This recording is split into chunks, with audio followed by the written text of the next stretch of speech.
Ahora la otra cara de la moneda.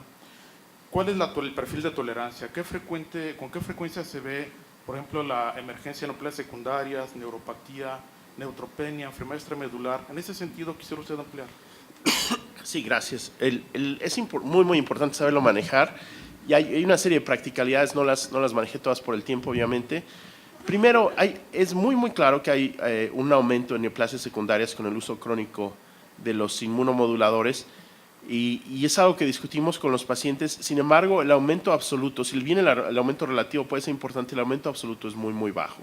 Yo manejo un incremento de aproximadamente 2 puntos porcentuales. Sin embargo, los beneficios que se han demostrado en toda la serie de estudios son que el riesgo para la persona es muchísimo más grande, sigue siendo por el mieloma, que el posible desarrollo de una neoplasia secundaria en un futuro. Y creo que ya también eso, diría, es algo que toda la comunidad de mieloma está de acuerdo en que si bien es importante discutirlo con los pacientes, no es un factor para no usar el tratamiento.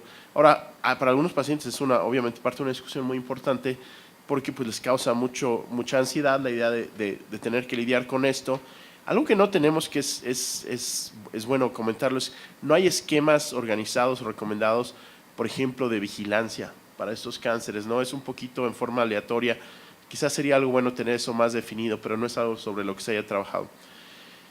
En cuanto a las toxicidades, las principales que tener en cuenta para el manejo crónico son 3. Uno es la fatiga. La fatiga es quizás la más importante de todas y a veces hay que ajustar la dosis de los pacientes para que lleguen a un punto que toleren el fármaco. En mi experiencia es un poco más común en el paciente joven, quizás porque a lo mejor es un poco más visual. La persona que está activa y tiene que salir a trabajar se ve un poquito más limitada que el que a lo mejor lleva una vida un poquito más tranquila, ¿no? Hay otros factores que contribuyen a esto, por ejemplo, el uso de lena en pacientes que tienen falla renal subóptima a veces se asocia un poquito más de fatiga, entonces hay que monitorearlo eso. Obviamente la prevención para trombosis venosa profunda, entonces toda la higiene y la prevención de esto es muy, muy importante para manejar para los pacientes. En forma generalmente menor, yo diría que es la mielosupresión. La mayoría de los pacientes va a tener un poco de leucopenia, pero se puede manejar casi siempre muy bien con reducción pequeña de dosis. No es necesario en la mayoría de los casos usar factores de crecimiento, nada más hay que ajustar la dosis. Y por último es la diarrea, que hay un porcentaje de pacientes que pueden desarrollar diarrea crónica. No se entiende bien por qué, pero puede tener algo que ver con el manejo de sales biliares. Entonces a algunos pacientes les hemos dado el colestipol con buenos resultados, a veces no, y a veces es una de las causas por las que se tiene que reducir o eliminar el medicamento. Gracias. Por allá había una pregunta, doctora, si es tan amable. Bueno, no tiene que ver tanto con el tratamiento tan específico de lo biológico, sino del tratamiento general. Al oír su ponencia, doctor, yo no soy hematóloga, soy internista. Me puse a pensar el proceso de inflamación que el paciente con cáncer tiene y que quién sabe qué estado de nutrición tuviera el paciente, estos pacientes que también influyen en el proceso inflamatorio, cómo llevan a la célula al estrés y como dice usted, y este estrés cómo puede influir en la mutación genética. Entonces, no sé si han visto estos aspectos para ver esta respuesta del tratamiento. Por otra parte, bueno, usted está en otro país y dice, platico con mi paciente que está bien informado, sabe que al haber llevado esta columna de tratamiento y le vamos a dar este otro, la sobrevida que puede alcanzar es de tanto. ¿Eso también afecta emocionalmente al paciente?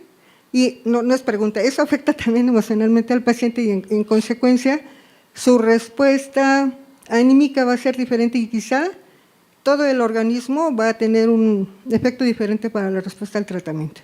Claro, bueno, de acuerdo completamente en todo lo que dijo, ¿no? Primero, el trastorno inflamatorio es bien, bien importante. Incluso en el caso que se presentó, en el caso, por ejemplo, con autoinmunidad, uno se pregunta, obviamente, si existe una conexión inicial, que la doctora también ya comentaba, ¿no? Si hay algún factor precipitante. Una cosa que ya sabemos, que es bien, bien importante, es que el paciente que tiene mieloma múltiple, en su totalidad, el 100% de ellos ha tenido el antecedente de la gamopatía monoclonal benigna. La razón por la que puedo decir esto con tanto énfasis es que hay un estudio en los Estados Unidos de que personas que estaban dentro del ejército se les tomaba sangre cada año y dentro de miles de estos había 60 que tuvieron mieloma, fueron a sangres antiguas y todos tenían gamopatía monoclonal. Y sabemos que el que tiene gamopatía monoclonal lo ha tenido por décadas. Entonces yo creo que eso es un proceso que empieza, sinceramente lo pienso, cuando somos niños o adultos jóvenes, que es cuando tenemos la exposición más grande a antígenos y las respuestas más diversas, pero pues tenemos una celulita por ahí o allá que a lo mejor tiene una traslocación o tiene un poco de hiperdiploidía, pero pues no tiene mayor consecuencia, ¿no? Pero si ahora eso lo ponemos en un contexto, en un ambiente que hay inflamación, en un ambiente que hay, por ejemplo, una enfermedad de carácter autoinmune, una persona que tiene una inmunidad aumentada, pues quizás a lo mejor, por llamarlo de alguna forma, un caldo donde hay más interleucina 6 o 1B o lo que sea, pues hace que esa célula se ponga un poquito más activa, que crezca más y que eventualmente eso lleva a la enfermedad, ¿no? No se ha estudiado esto en detalle, pero son por lo menos, digamos, explicaciones con una potencial lógica con respecto a la inflamación.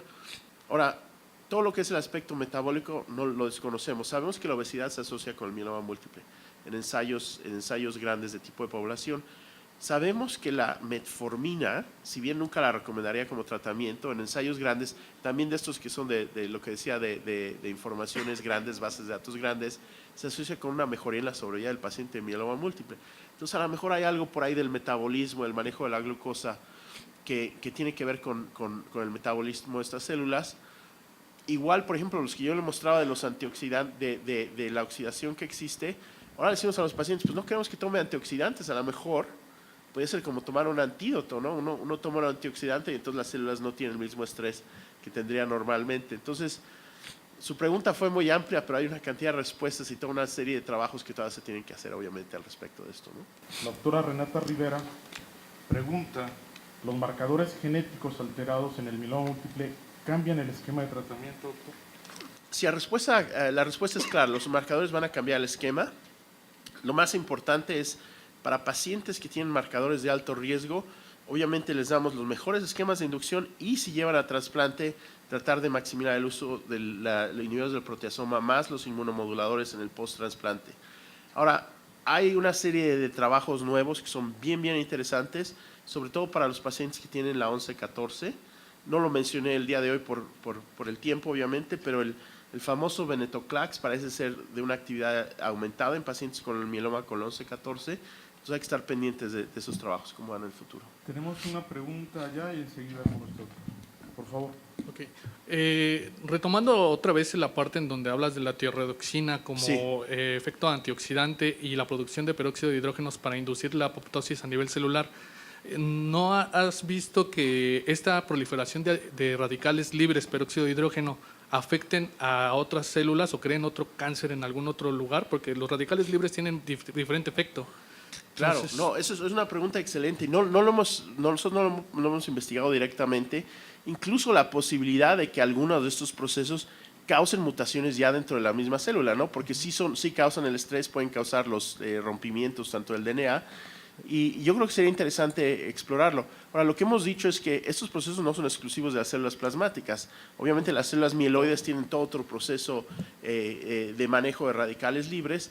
Y quizás una de las cosas que más estamos promulgando es que para las personas que trabajan en otras enfermedades, no mieloma, piensen en esta forma, es decir, ¿cuáles son los factores de diferenciación celular en las células normales antes de ser cancerosas que quizás se puedan explotar como tendones de Aquiles para estas células, ¿no? Y tocando también el otro efecto, el efecto antioxidante.